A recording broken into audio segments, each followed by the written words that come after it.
All right. So first, you'd like me to say why I travel. Okay.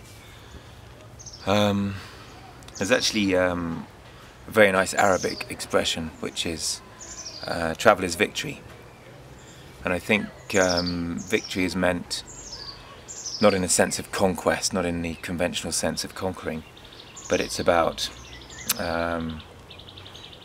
seeing the world through your own eyes and experiencing it through your own eyes and your own senses, and not through someone else's, not through newspapers, not through any other type of media. You actually go and see the world directly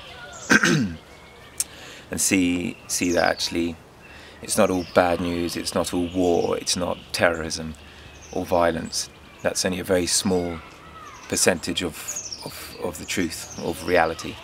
But actually most people, 99% of the world, just want to live in peace, earn enough money to buy the bread, to have water, to have basic needs, and they want to share that with you. And I think when you travel, it's a wonderful experience, and it's very humbling. You know, you have relatively more wealth, one, because you're traveling, and that's obvious. Yet people are very sincere, and they give you everything they can possibly offer. And I think also from my perspective, because I'm writing, it's much more inspiring to be away from your home country and all the expectations that come from that environment, from your family, from friends, from society in general. So you have that freedom to go off and to follow your heart and do what you want. And of course you're meeting different characters, and all that sincerity we just spoke about, and that's fantastic raw material for your imagination. And as for why I like to ride on a motorbike, there's one person who says it much better than I can, which is a guy called Robert Persig, and he wrote a very well-known book called Zen and the Art of Motorcycle Maintenance. And the way he describes or compares riding on a motorbike with, say, riding in a car, is that when you're in a car you have the screen in front of you. It's like watching a movie, and you can almost switch off, and if you're driving you can go down a hole, or you can maybe even knock another car, but you're going to be alright. You've got this big safety bubble around you. But when you're on a motorbike, you're actually in the movie. You're not watching it. You have the elements hitting you, the wind's in your face. If you go down that pothole, it could be the end. You might go off the road and splat into a tree.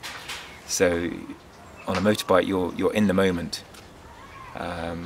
Whereas in a car, you're often, your mind's elsewhere and you're not concentrating.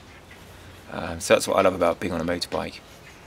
And you can also, you have the freedom to stop when you want to stop, to travel when you want to travel.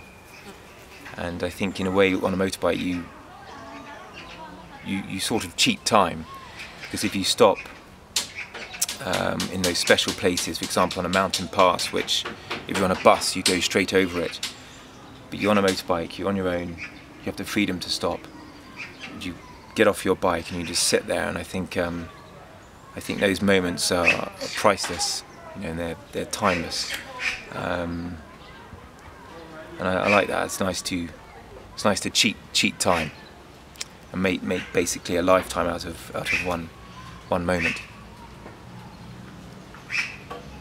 And that's it. Great.